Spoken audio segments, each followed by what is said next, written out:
안녕하세요. 저는 지방에서 작은 사업을 하고 있는 60이 넘은 여자입니다. 평범하게 살아온 제게 얼마 전 정말 기가 막힌 일이 일어났습니다. 이 일이 일어난 지 몇 년이 지났지만 아직도 자다가 벌떡벌떡 일어날 정도로 악몽을 꾸는 걸 보니 여전히 마음에서 다 지워지지 않은 것 같아서 제 마음도 정리해 볼 겸 이렇게 사연으로 보내봅니다. 사실 제가 아들을 결혼시키기 전까진 그냥 남들처럼 평범하게 살았습니다. 남편 사업도 별탈 없이 잘 돼서 돈도 부족하지 않을 만큼 벌었고 가끔 아들이과 남편이 투닥거리긴 했지만 부자 사이치고는 어색하지 않고 화목한 편이라 사는데 별 지장 없었지요. 하지만 집에 아들만 하나 있다 보니 가끔은 외롭기도 하더라고요. 젊을 땐 몰랐는데 딸이라도 하나 낳았다면 친구처럼 잘 지낼 수 있지 않을까 이런 생각을 하곤 했습니다. 그런데 하루는 아들이 엄마, 집에 인사시키고 싶은 친구가 있는데 데려와도 돼? 라고 묻더라고요. 그 말을 듣고 어찌나 기분이 좋던지 아들이 여자친구를 사귀는 동안 한 번도 이런 말은 한 적이 없는데 며느리감을 데려온다는 얘기를 듣고 동네 친구들까지 불러 모아서 음식장만을 했습니다. 처음 만난 그 친구의 인상이 참 좋더라고요. 웃는 모습도 예쁘고 직장도 아들과 같은 회사를 다닌다고 하니 어디 내놔도 부족하지 않은 친구라고 생각했습니다. 밥을 먹으면서 이런저런 얘기를 나누는데 저도 참 못난 것이 아들 가진 엄마라는 옛날 사고방식에 잡혀서 자꾸 꼬치꼬치 묻게 되더라고요. 내가 그냥 편하게 이름을 부를게요. 선영이라고 했죠? 아들이 여자친구를 소개해준 게 처음이라서 이것저것 궁금한 게 많네. 초면에 이런 걸 물어보는 게 실례일 수 있는데 혹시 가족관계가 어떻게 되는지 물어봐도 될까? 부모님은 어떤 일을 하시는지 궁금하기도 한데라고 물었더니 그 친구가 머뭇머뭇대더라고요. 사실 전 부모님이 안 계세요. 제가 6살 때 아빠가 고아원에 저를 두고 간 기억은 있는데 정확하게 얼굴이 기억나진 않고요. 엄마는 저 낳고 돌아가신 걸로 알아요. 솔직히 말씀드리면 형편이 좋은 편은 아니었어요. 19살 때까진 고아원에서 보호받으면서 지냈고 성인 되면서 나라에서 도움받아서 작게 방을 구해서 살았어요. 그때부턴 알바도 하고 공부도 제가 번 돈으로 했고요. 제가 석진 씨보다 여러모로 많이 부족하다는 거 알지만 부끄럽거나 창피하진 않습니다. 그래도 제 나름 할 수 있는 한 최선을 다하면서 살았거든요. 라고 당차게 말하더라고요. 사실 처음에 고아원 출신이라는 얘기를 듣고 뜨끔했던 건 사실입니다. 거기에 부모 얼굴도 모른다 주변에 이런 경우가 없어서 어떻게 반응해야 할지를 모르겠더라고요. 제가 아무 말도 안 하고 가만히 있자 아들이 엄마 그래도 선영이 되게 착실하고 열심히 살았어. 엄마가 무슨 생각하는지 아는데 얘는 다른 사람들이랑은 달라. 얘가 어릴 때부터 일을 해서 그런지 진짜 짱순이야. 나보다 더하다니까? 그리고 머리도 엄청 좋아서 나보다 좋은 대학 졸업하고 나보다 입사도 먼저 했어. 우리 회사 들어오기 힘든 거 엄마가 더 잘 알지? 나 면접만 3번 떨어졌잖아. 선영이는 한 번에 붙었어. 얘 나보다 회사 선배야. 라면서 침을 튀어가면서 두둔하더라고요. 그 모습을 보면서 얘는 참 누가 뭐래. 나는 선영이 너무 마음에 든다. 부모님 없이 혼자 살기 힘들다는 게 잘 알지? 우리 석진이는 선영이에 비하면 너무 애 같아서 오히려 걱정이야.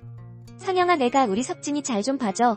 내가 너무 우물 안에서만 키워서 아직도 밖에 내놓으면 걱정되고 그래. 제 말을 듣고 아들은 머쓱하다는 듯이 머리를 긁는데 그 친구가 눈물을 뚝뚝 흘리더라고요. 감사합니다. 사실 너무 무섭고 걱정됐어요. 석진 씨한테 좋은 분들이라는 얘기는 들었지만 그래도 겁이 나는 건 어쩔 수 없더라고요. 근데 좋게 봐주셔서 너무 감사해요. 제가 정말 잘할게요. 어머니, 정말 감사합니다. 라면서 고개를 숙이고 우는데 그 모습을 보니까 마음이 스르륵 녹더라고요. 그렇게 반년 정도 결혼 준비를 하고 저희 아들은 결혼식을 올렸습니다. 솔직히 말하면 결혼 준비하는 내내 주변 사람들 시선이 곱진 않았습니다. 청첩장에 며느리 부모 이름이 없으니 사람들이 왜 부모 이름이 없냐면서 다 물어보는 겁니다. 처음엔 일일이 설명했지만 나중에 그것마저 귀찮아서 올 거면 오고 말 거면 말아. 부모 없이 자란 게 뭐 그리 대수라고 뒷말들이 많은 거야? 라면서 며느리 편을 들기도 했지요. 그렇게 저에겐 딸 같은 며느리가 생겼습니다. 둘 다 회사에 입사한 지 얼마 되지도 않았고 모은 돈도 없어서 당분간은 저희 집에서 같이 지내기로 했지요. 일을 하면서도 살림도 잘하고 어찌나 똑똑한지 같이 살면 살수록 마음에 쏙 들더라고요. 그렇게 1년 정도 아이들과 함께 살면서 주말이면 같이 쇼핑도 하고 여행도 가고 하루하루 즐거운 나날들을 보냈습니다. 그런데 우리 가족에게 청천벽력 같은 일이 일어났습니다.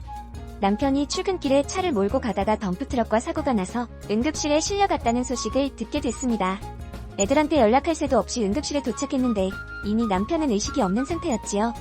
그렇게 전 결혼 생활 30년 만에 남편 없는 과부가 됐습니다.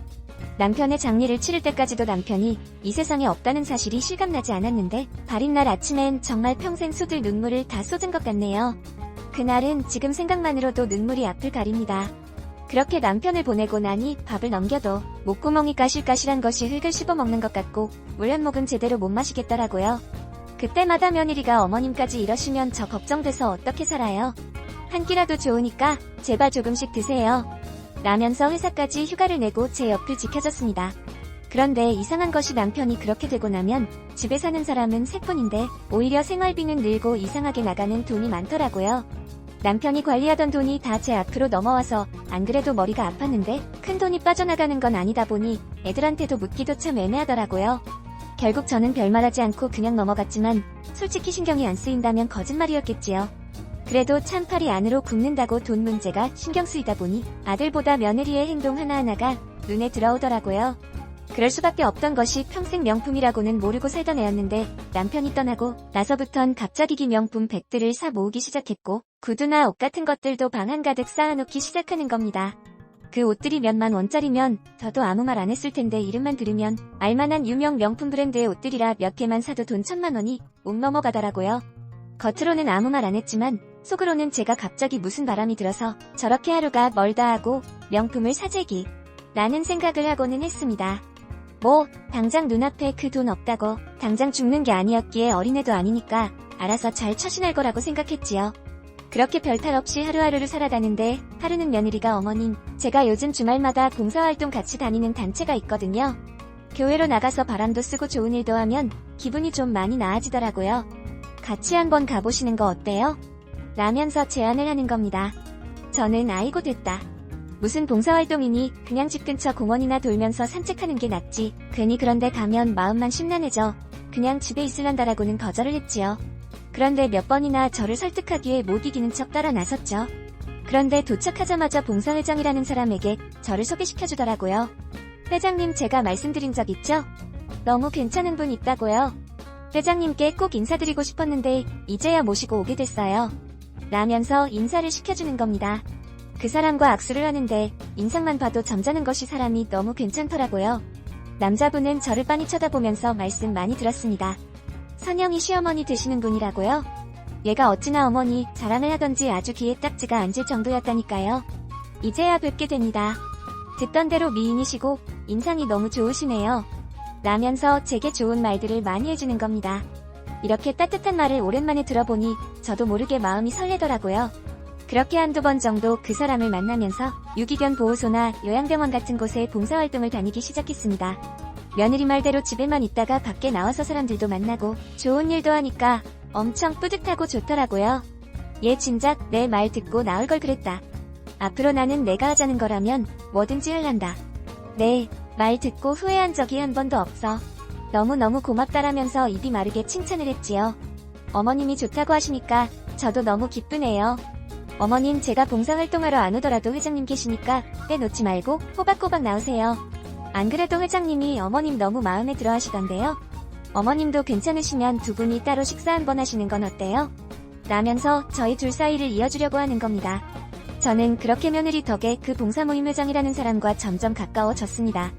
아무래도 나이가 있다 보니 서로 급작스러운 만남은 부담스럽기도 했지만 몇 번의 만남이 거듭될수록 참 괜찮은 사람이라는 생각이 들더라고요. 그렇게 그 사람과 1년 정도 만남을 지속했습니다. 그런데 하루는 밖에서 저녁을 먹고 집으로 들어왔는데 문 밖까지 아들이 소리를 크게 지르는 소리가 들리는 겁니다. 내가 지금 제정신이야.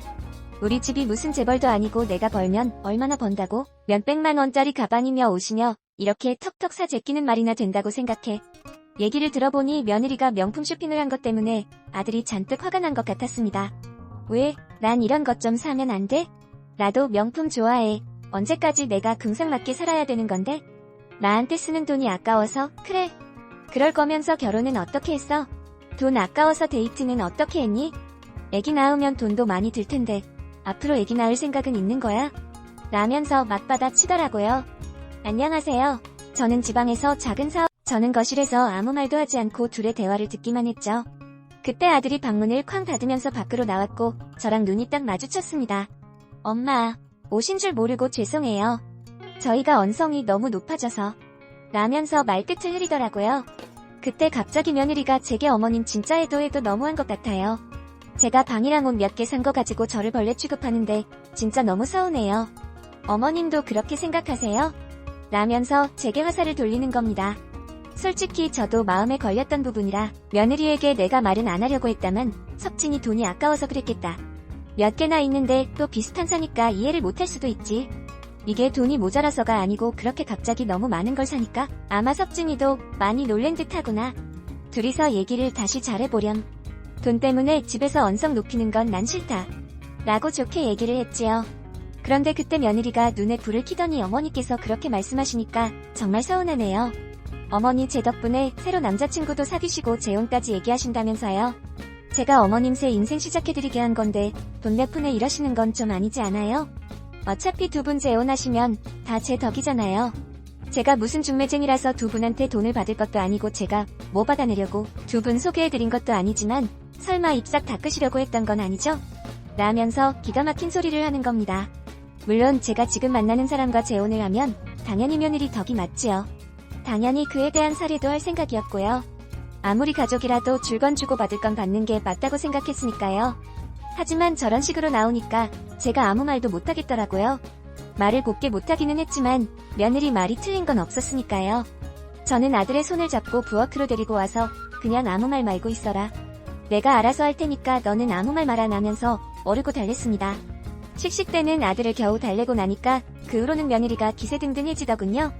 제 눈치야 원래도 잘 보진 않았지만 제가 밖에 나갔다가 들어와도 거실에 대자로 누워서 일어나지도 않고 생필품 살 때 쓰라고 준 카드인데 백화점에서 몇백만 원씩 마구잡이로 어대더라고요.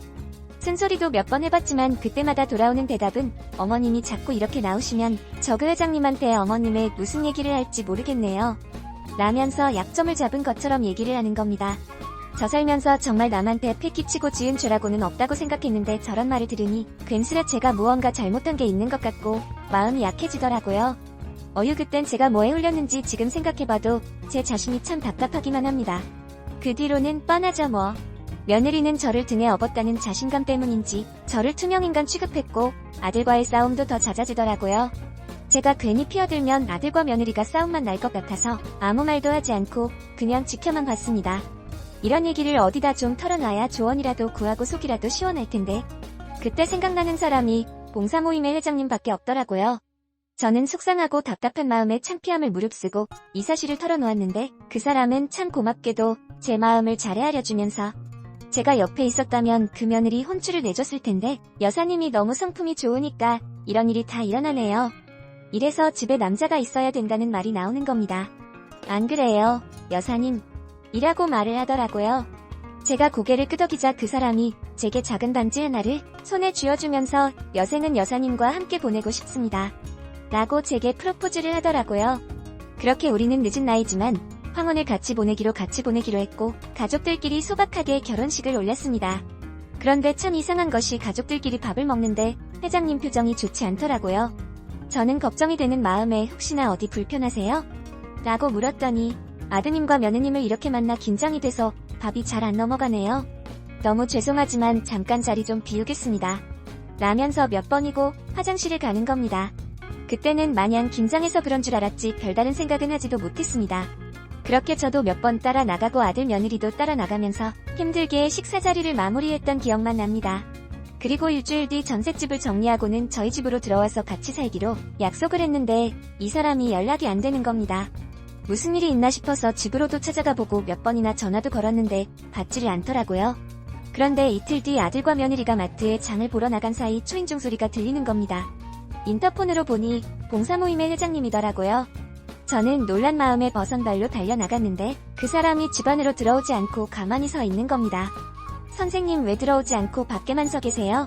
무슨 일 있으셨어요? 제가 얼마나 연락을 기다렸는데요? 라고 얘기를 하자 갑자기 제 앞에 무릎을 꿇으면서 미안합니다. 정말 미안합니다. 아무리 생각해도 인간된 도리로서 못할 짓이라고 생각해서 이렇게 정중하게 사과드리려고 합니다. 라면서 고개를 푹 숙이고는 미안하다는 말만 반복하는 겁니다. 저는 우선 그 사람을 일으켜서 집 안으로 데리고 들어왔습니다. 선생님 이제 얘기해보세요. 지금 집에 저밖에 없습니다. 편하게 얘기하세요. 라고 그 사람을 계속 설득하니 천천히 입을 열더라고요. 사실 제게는 딸이 하나 있습니다. 결혼하자마자 마누라가 애만 놓고 집을 나갔는데 제 몸 건사하기도 힘든 마당에 딸아이까지 키우려니 너무 힘들어서 그 아이를 고아원으로 보냈습니다. 그때 그 아이가 6살이었습니다. 선생님 말 잘 듣고 학교 잘 다니고 있으면 꼭 데리러 오겠다고 약속했는데 10년이 지나도 저는 그 약속을 지키지 못했습니다. 제가 참 못난 애비죠. 자식 하나 책임 못 지고 그 낯선 곳에 애를 버리고 오다니 라면서 펑펑 울더라고요. 저는 그 사람 어깨를 두드리면서 선생님께서도 사정이 있으셨겠죠? 이해합니다. 딸아이도 아마 나중에 만나면 아빠를 이해할 겁니다. 그런 게 가족 아니겠어요? 라면서 그 사람을 위로해 주었습니다. 그런데 얼마 전 제가 딸을 만났습니다. 실은 제가 10년 전부터 지속적으로 고아원에 제 연락처를 남겼는데 한동안 연락이 없더니 작년에 제 딸이라면서 연락이 왔더라고요. 너무 반가운 마음에 바로 딸아이를 만나러 나갔는데 어릴 때 모습 그대로 예쁘게 잘 커졌더라고요. 제가 그 아이 만나서 무릎을 꿇고 한 번만 용서해달라고 내가 앞으로 남은 인생 너를 위해 살겠다고 빌고 또 빌었습니다. 다 제가 잘못한 거죠. 제가 그 앞에서 미안하다는 말 말고는 무슨 말을 할 수 있겠습니까? 얼마 되지도 않지만 남은 재산이도 다 너한테 물려주겠다고 했습니다. 그런데 그런 거 다 필요 없다고 했었는데 차라리 돈이라도 몇 푼 쥐어줄 그럼 상황이 이렇게까지 되진 않았을지도 모르는데 다 제 잘못입니다, 여사님. 애비 잘못 만나서 이렇게 된 겁니다. 라면서 땅을 치고 울더라고요. 회장님을 오래 안 건 아니지만 제 앞에서 그렇게 펑펑 우는 모습을 처음 보니 참 사연이 깊은 사람이구나라는 생각을 했습니다. 그런데 그때 그 사람이 주어에서 사진 한 장을 꺼내서 제게 건네주더라고요. 놀이터에서 웃고 있는 여자아이 사진이었는데 저는 그 사진을 보자마자 너무 놀라서 아무 말도 하지 못했습니다. 죄송합니다, 여사님. 제가 선영이 애비 되는 사람입니다. 정말 죄송합니다. 제가 지은 죄는 달게 받겠습니다. 우리 딸아이만 용서해 주십시오. 죄는 제가 다 받겠습니다. 라고 읊조리는데 아무 말도 귀에 들리지 않았습니다. 그런데 그때 양손에 짐을 가득 들고 아들과 며느리가 들어왔습니다. 며느리는 두 손에 있던 짐들을 바닥에 내려놓더니 아무 말도 하지 못한 채 가만히 서 있더라고요. 저는 문 앞에 서 있는 며느리에게 달려가 머리채를 잡았습니다. 지금 내 년이 제정신이야. 내가 그러고도 사람이야? 아니 어떻게 나한테 내가 이럴 수가 있어. 내가 어떻게 나한테 이럴 수가 있냐? 이런 짐승만도 못한 년아. 대체 어쩌자고 이런 일을 벌인 거야. 세상에 이런 경우가 어디 있어. 다른 사람도 아니고 지 애비인 걸 알면서 그래. 제가 온갖 욕을 내뱉자 며느리는 저를 밀쳐내면서 설마 지금 다 말했어? 어머니한테 다 말했냐고. 대답해. 당장 대답하라고. 내가 여기까지 어떻게 왔는데 당신이 뭔데 다 망쳐. 당신이 뭔데 내 인생을 망치냐고. 라면서 제 아빠 멱살을 부여잡고 흔들더라고요. 선영아, 그만해라. 다 끝났어. 이제 그만해. 이렇게 사는 건 아니야. 아무리 우리가 없이 살았어도 아닌 건 아닌 거다. 그만하자. 라면서 며느리를 안아주더라고요. 그 모습을 보는데 진짜 어찌나 기가 막히던지 저는 두 사람을 향해서 아주 꼴깍들을 떨어요. 지금 드라마 찍어. 당신들 내가 사기죄로 고소할 거니까 그렇게 알아. 사람 미치는 꼴 보고 싶지 않으면 내 눈앞에서 꺼져. 당장 이 집에서 나가지 못해? 석진아 너 뭐하냐? 당장 저 두 인간들 쫓아내라. 경찰 부르기 전에 당장 쫓아내. 멍하게 서 있던 아들은 그제야 정신이 들었는지 두 사람을 문 밖으로 쫓아내더라고요. 세상에 이런 경우가 어디 있습니까? 다 늙어서 남편 잃고 새 인생 살아보겠다면서 욕심을 냈던 제 자신도 참 한심스럽지만 아무리 그래도 그렇지 사돈을 제 시아비로 모시겠다는 신보를 저는 도저히 이해할 수가 없었습니다. 그 뒤로 저는 너무나 충격을 크게 받아서 한 달이 넘게 집 밖으로 나오지 못하고 사람도 만나지 못했습니다. 제가 드러 누워있는 동안 아들은 그 여자와 이혼을 했다고 하더라고요. 그래도 화가 풀리지 않았는지 경찰서에 사기죄로 고소까지 했다는데 그 뒤로는 듣고 싶지도 알고 싶지도 않아서 그만 얘기하라고 했습니다. 참으로 웃긴 것이 이혼을 하고 나서도 몇 번이나 아들 의사로 찾아와서 무릎 꿇고 빌었다고 하더라고요.